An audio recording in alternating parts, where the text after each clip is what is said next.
who has 20 minutes. Well, I certainly won't need 20 minutes, but I think it was important to avail of a short space of time to stand up and make a contribution in relation to people with disabilities.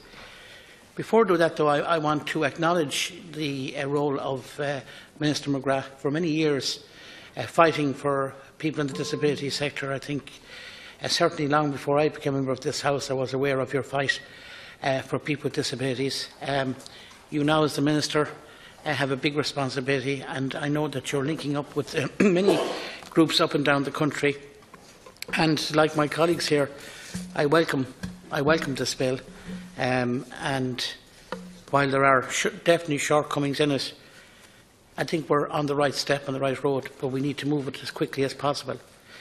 As already has been pointed out, Ireland signed the UN Convention on the Rights of Persons with Disabilities in 2007, and since then successive governments have emphasised Ireland's commitment to proceed to ratification as quickly as possible, taking into account the need to ensure all necessary legislative requirements under the Convention are met. The Convention on the Rights of Persons with Disabilities and its optional protocol was adopted on the 13th of December 2006 at the United Nations headquarters in New York and was opened for signature on 30th of March 2007. I have to say in relation to Fianna Fáil, and I slightly disagree here with my good friend Deputy Barrett, we don't have a difficulty, or we're not trying to hold up, or never did try to hold up, the signing of this convention. This convention is extremely important, and we must put it there in its proper position as soon as possible. There were 82 signatures to the convention, 44 signatures on the optional protocol, and 1 ratification of the convention. This was the highest number of signatures in history to a UN convention. And it is the first comprehensive human rights treaty of the 21st century, and is the first human rights convention to be open for signature by regional integration organisations. And the convention, as we know, entered into force on the 3rd of May 2008. I want to make a few general points. Some of the points have already been made, but it's important that I do. Again, as I said, in relation to the bill, it's good that it's here, it's good that it's before the House, but there are areas I feel that it's incomplete. The Irish Human Rights and Equality Commission have already been referred to, and they are worried that a significant number of provisions in the bill are due to be introduced as committee stage amendments, which significantly limits the scope for a detailed analysis upon which meaningful commentary can be provided by the Commission.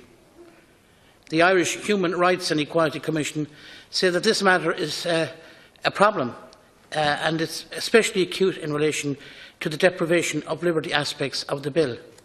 And they go on to say, the human rights and equality implications of how deprivation of liberty is regulated are highly dependent upon the processes and safeguards which will accompany the provision.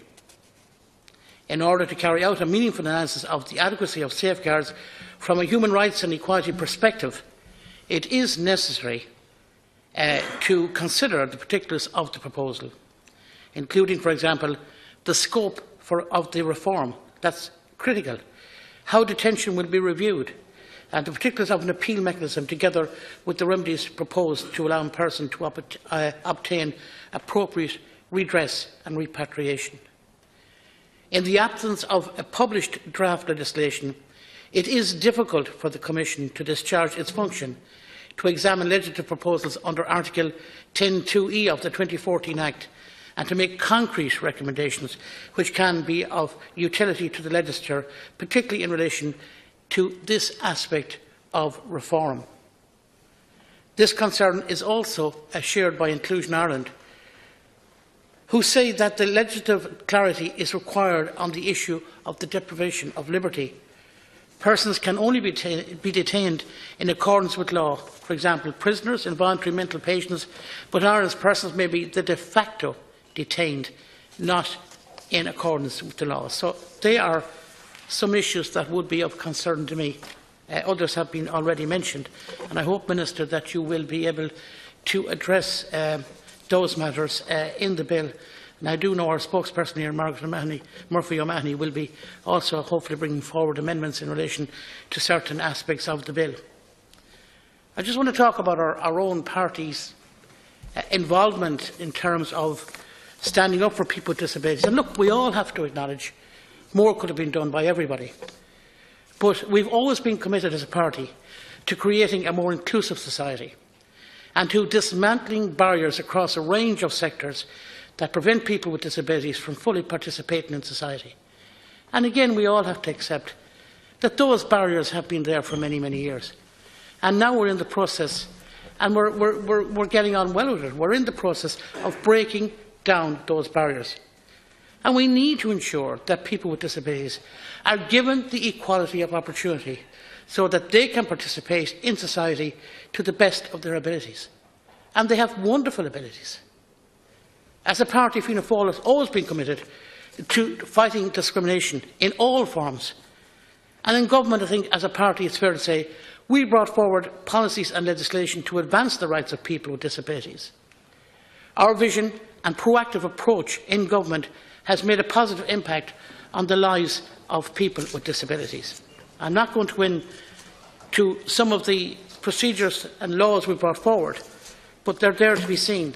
And again, as I said, they weren't enough, but they certainly were of help, and I think have brought forward this debate quite a lot over many years, particularly when we were in government.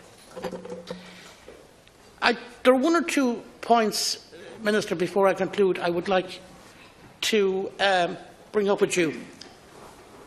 I have a serious issue with members of the general public who take up parking spaces for people with disabilities.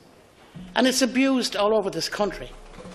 Now, obviously, in some towns, the law isn't maybe able to deal with it. But I would hope somewhere in the bill that we would look again at making sure where parking spaces are there for people with disabilities, that they're not abused by other members of the general public. And it's a horrendous scene to witness where I've seen somebody with a disability recently in one of my towns who came around to where the parking space was legally there for a person with a disability, and the space had been taken up by a car. And I know that the person that was in that car had no disability. But worse than that, that person who had a severe disability who was driving the car had to go 400 yards, almost 400 yards away to get a parking space down off a main street and come back a distance to do her business in the town. And I've seen that in action, and I think that it's deplorable. And I want to condemn members of the public who willy-nilly drive into these legal spaces which are there for people with disabilities. And I would appeal to those of us that don't have a disability, never ever take up those spaces. Secondly, Minister, there's an issue with the rescue service for people who have older people with disabilities, people who have children with autism, in relation to incontinence and having to use all of these disposable nappies. And the refuse charges are enormous because obviously people have to look after their sick or retired, whatever. And I would love you to look at some scheme to where we could help those people. It's an enormous financial cost on many families, and I get it quite a lot in my clinic. And I would love us, we of us all, could do something in regards to that. I don't know whether you can do anything in the bill in regards to that, but maybe you could have a talk with your cabinet colleagues and look at some scheme that might in some way aid people who are going under severe financial strain because they have these costs. And maybe something could be done in conjunction with local authorities to help those people out. And I will finish with this. I want to pay the highest compliment possible here today to parents, brothers, sisters, sons, daughters of people with disability. I think, in general, Irish families are outstanding to look after disabled. But we also must acknowledge the wider public, the generosity of the wider public, who constantly, annually fundraise for so many causes for people with disabilities, who without their effort we would not have many of the services there. And while acknowledging the state role and grant assistance, etc., where would we be? Where would we be without those voluntary people? And many of those people involved in that voluntary sector don't have a family member with a disability, which is a tremendous statement to be making on behalf of people who do this in such a voluntary capacity. And also the many businesses up and down the country who give so much to local groups, local community groups who are trying to help out to have facilities for people with disabilities. And I think of all the areas in my own town of Strokestown, where we have the Hub Group, where we have in Castlereagh, where we have Roscommon Town, the Brothers of Charity. We have all these facilities all through our area. St Christopher's in Longford, I'm sure you know it as well. And the huge voluntary effort that goes into into those groups to make life better for those people with a disability. And I salute those people here today, and I congratulate them. And I would urge more and more people to come on board to assist in whatever way they can in terms of making life better for members of our society that have disabilities, and indeed help their families as well, because sometimes it isn't always possible to get the amount of respite care that is needed, etc., etc. And awfully family, friends, whatever, will come in and help parents with the respite scenario. So I wish you well with the bill. There will be amendments coming from this side, and I wish you well in your job, and we hope that the government doesn't fall so that you can put your programme in place. Thank you, Deputy.